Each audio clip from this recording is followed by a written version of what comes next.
Hello students, welcome to NEET classroom. मैं हूं आपकी एजुकेटर मिस वैष्णवी पोरवाल।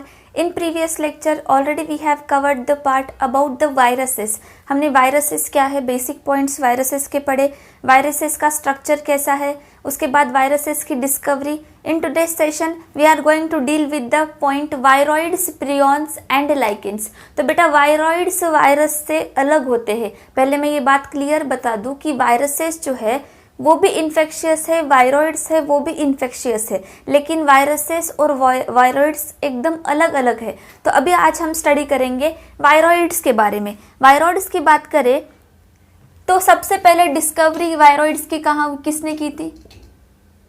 टी.ओ. डायनियर इन 1971।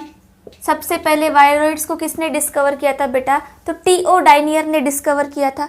टी.ओ. डायनियर ने कब किया था? इन 1971।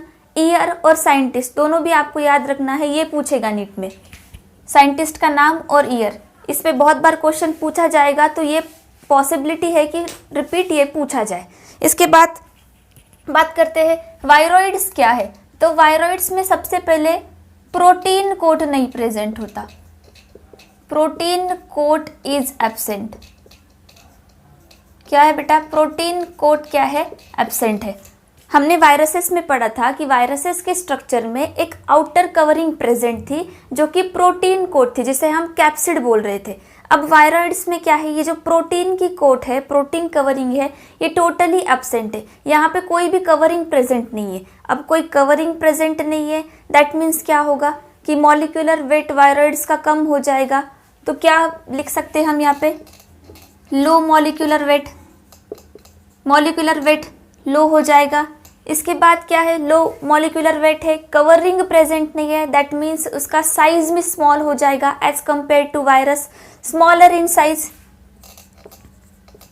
Smaller than virus.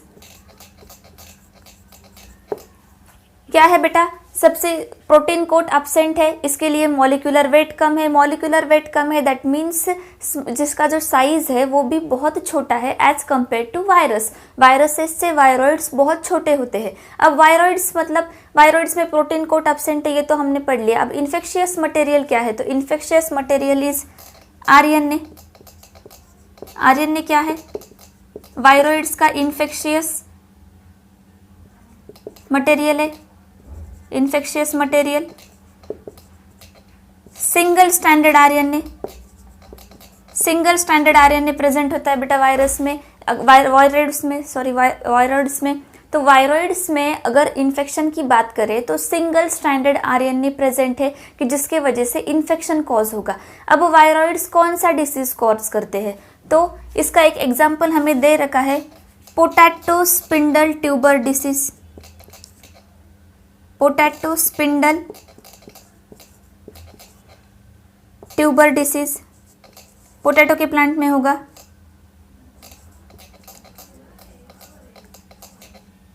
Short form में इसे PSTD भी कहा जाता है। कभी कभी आपको ऑप्शन में पूरा दिया रहेगा, पोटैटो स्पिंडल ट्यूबर डिसीज या PSTD। तो वायरॉइड्स के बारे में हमने क्या पढ़ा बेटा? सबसे पहले डिस्कवरी की बात करें तो 1971 में टी.ओ. डायनियर ने वायरॉइड्स के बारे में स्टडी किया था, उसे डिस्कवर किया था।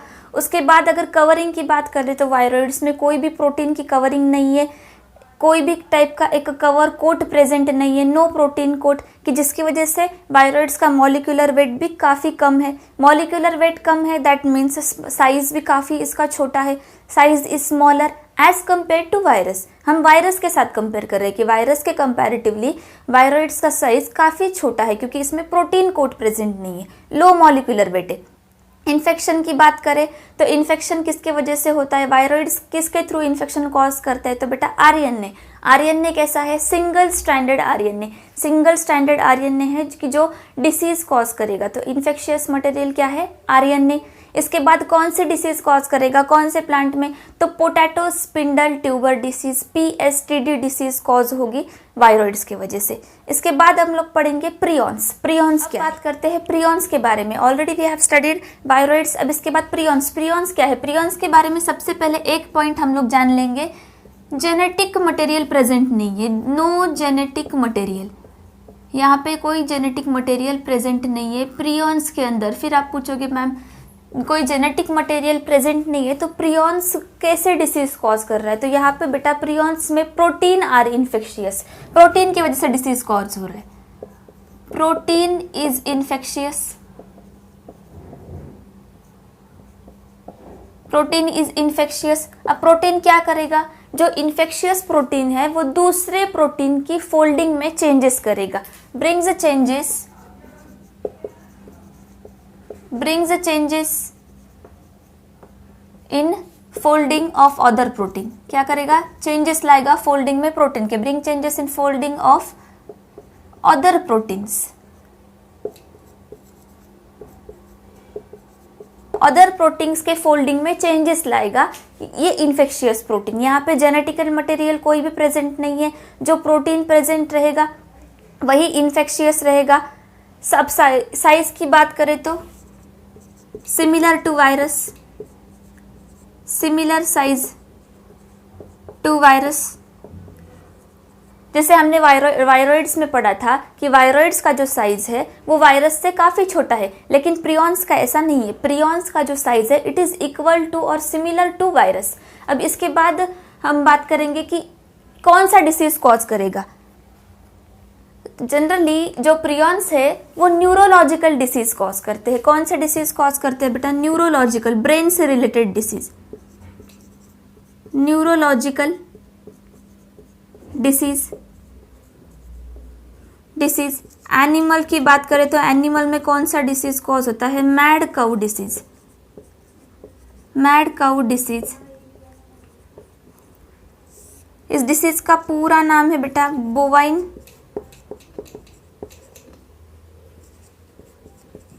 Spongiform encephalopathy, spongiform encephalopathy, encephalopathy. क्या है बेटा नाम? कौन सी डिसीज कॉज करेगा एनिमल्स में? Bovine spongiform encephalopathy. अब ह्यूमन बींग्स की बात करें कि ह्यूमन में कौन सा न्यूरोलॉजिकल डिसऑर्डर्स प्रियॉन्स की वजह से होता है? ये एनिमल्स की बात थी। अब ह्यूमन में कौन सा डिसीज कॉज करेगा? ह्यूमन में ये कॉज करेगा Creutzfeldt's Jakob disease, CJD, Creutzfeldt's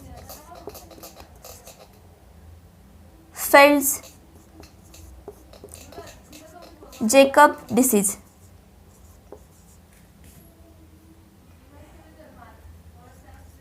Jakob disease. ये थे बेटा कुछ इन्फॉर्मेशन प्रियॉन्स के बारे में। हमने क्या क्या पढ़ा प्रियॉन्स में कि प्रियॉन्स में सबसे पहली बात तो कोई जेनेटिकल मटेरियल प्रेजेंट नहीं है इसे, लेकिन इन्फेक्शन तो हो रहा है। तो इन्फेक्शन किस वजह से हो रहा है? Because the proteins are infectious. जो इन्फेक्शियस प्रोटीन है वो क्या करेंगे? दूसरे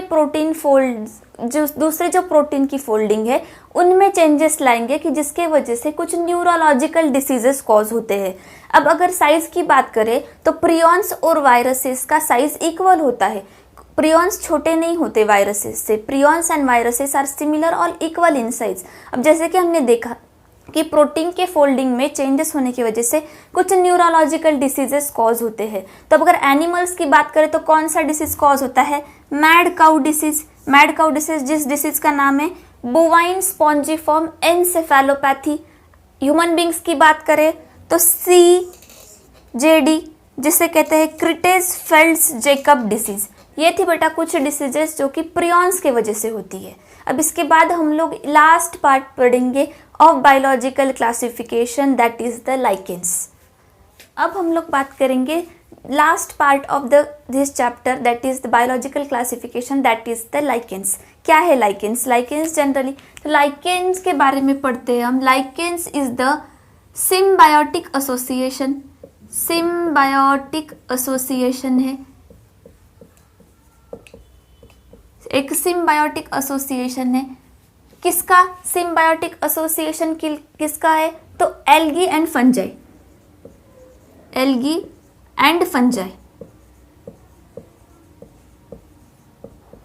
lichen is the symbiotic association of algae and fungi. Algae and fungi जब सिम्बायोटिक रिलेशनशिप में एक स्ट्रक्चर फॉर्म करते हैं जिसे हम लाइकेन कहते हैं। अब सिम्बायोटिक रिलेशनशिप, सिम्बायोटिक एसोसिएशन मतलब क्या, कि यहाँ पे है कि जब दो ऑर्गेनिजम्स साथ में हैं और एक दूसरे से कुछ बेनिफिट हो रहा है। For example this is the association of algae and fungi. Algae जो है वो फूड प्रिपेयर करता है फंजाई के लिए। इन रिटर्न्स फंजाई क्या करेगा, मिनरल्स, न्यूट्रिशन, मिनरल एब्जॉर्ब करने में फंजाई की हेल्प करेगा। तो इसे कहते हैं हम symbiotic relationship in which both are benefited, both organisms are benefited. तो यहाँ पे एसोसिएशन किसका है सिम्बायोटिक रिलेशनशिप लाइकेन में, एल्गी एंड फंजाई का। एल्गी जो है वो क्या करेगा, फूड प्रिपेयर करेगा कि जिसकी वजह से फंजाई बेनिफिट होगा।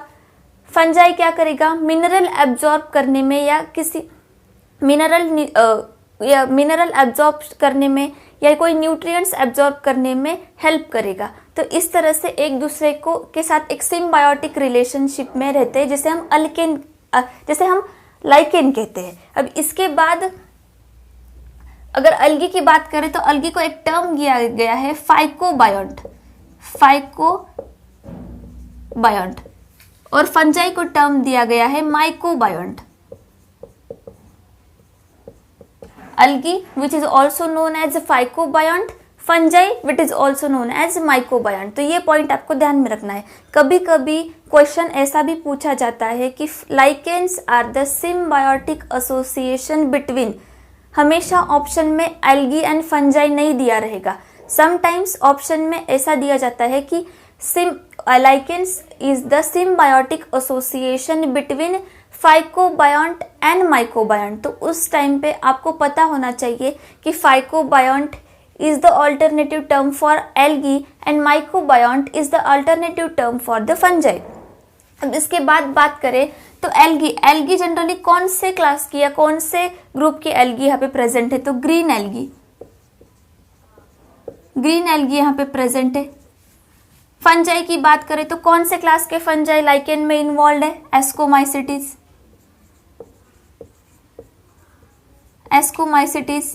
90% जो एस्कोमाइसिटीज क्लास की फंजाई है वही लाइकेन बनाने में, वही लाइकेन के सिम्बायोटिक रिलेशनशिप में या सिम्बायोटिक एसोसिएशन में इन्वॉल्व होती है।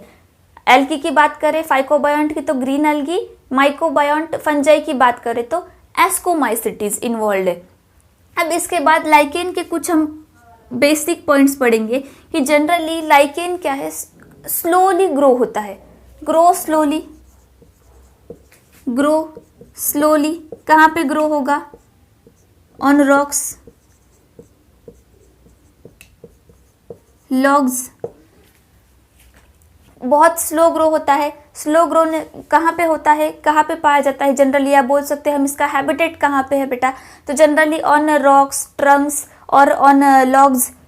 इसके बाद हम एक मेन पॉइंट लाइकेन्स का है कि अगर आप कोई सिटीज़ में देखोगे तो लाइकेन वहाँ पे पाया नहीं जाता। द रीज़न बिहाइंड दिस कि जहाँ पे बहुत ज़्यादा पोल्यूशन होता है वहाँ पे लाइकेन्स ग्रो नहीं करते। Can't tolerate pollution, specially sulphur. जो पोल्यूशन में जो सल्फर गैस या जो पोल्यूशन में गैसेस प्रेजेंट है, पोल्यूशन की वजह से लाइकेन सिटीज़ में प्रेजेंट नहीं होता।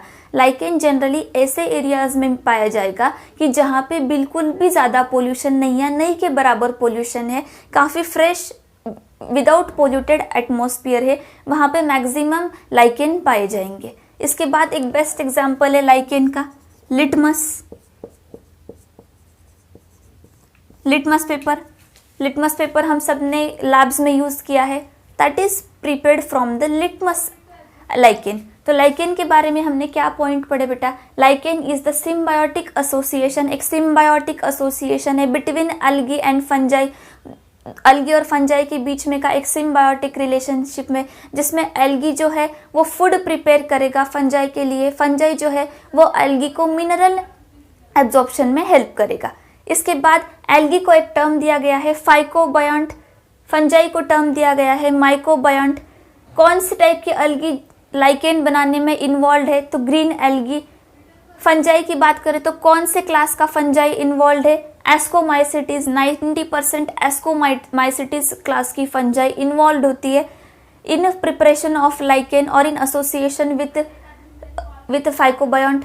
इसके बाद अगर लाइकेन की कुछ बात करें तो बहुत स्लो ग्रो होता है, कहीं पे भी ग्रो हो सकता है, on rocks, on bare rocks और ऑन ट्री लॉग्स, एवरीवेयर। उसके बाद मेन पॉइंट लाइकेन की कि it can not tolerate pollution. जहाँ पे बहुत ज़्यादा पोल्यूशन है, फॉर एग्जांपल कोई मेट्रो सिटीज़ या सिटीज़ में व्हीकल्स की वजह से जो बहुत ज़्यादा पोल्यूशन होता है या जो सल्फर प्रेजेंट होता है पोल्यूशन में, जिसकी वजह से लाइकेन्स पोल्यूटेड एरियाज़ में ग्रो नहीं करते। जहाँ पे बहुत लेस पोल्यूशन है या नहीं के बराबर पोल्यूशन है, वहाँ पे मैक्सिमम अमाउंट में लाइकेन्स पाए जाते हैं। Best example of lichens is litmus. So here we have completed the second chapter of 11th NCERT NEET biological classification. In the next lecture we are going to start with the new chapter, that is the kingdom Plantae. Already हमने इस वाले part में वाइटेकर के classification के according हमने kingdom Monera, kingdom protista और kingdom fungi पढ़ा था। किंगडम प्लांटी एंड एनिमेलिया हम लोग अलग से पढ़ेंगे, तो वही किंगडम प्लांटी हम लोग प्लांट किंगडम हम लोग नेक्स्ट सेशन में स्टार्ट करने वाले हैं।